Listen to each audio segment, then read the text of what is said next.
Ati mbali njagala abantu abasinga bakoze visa zino eza Amnesty esinga zirina obuzibu. Tesobola kubanga ziri kiriya. Abantu abasinga biba tebikola tebafuna labour card.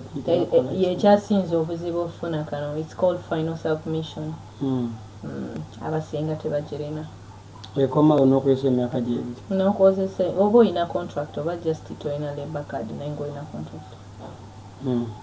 Ate te affectinga nnyo bw'oba okola emirimu egiri egy'abamadamu n'emirimu emirala ekitajje kwetaagisa.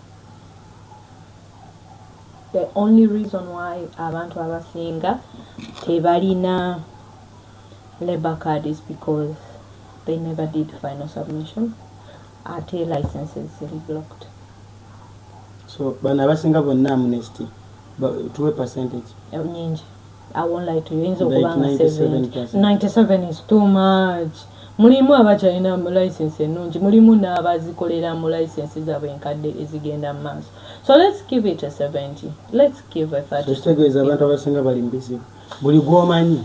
Si bizibu. Amnesty akozesa opportunity Amnesty visa eyinza okuba teyagwa bulungi.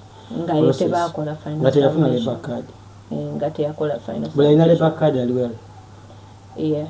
Ali safer. Ali safe. Yes. Kitegeeza waliwo ne system eno okuyongera. Ate wali kujjako just PPS. Kwa yo Emirates wagifuna. Eyo no Emirates si bwe buzibu lwakuba ye point enkulu abantu lwaki bakola visa naye mubeeramu ebirala by'olina okukola like nga PPS. Oba oyagala nga visa ebiri. Taganirira abantu banyonyole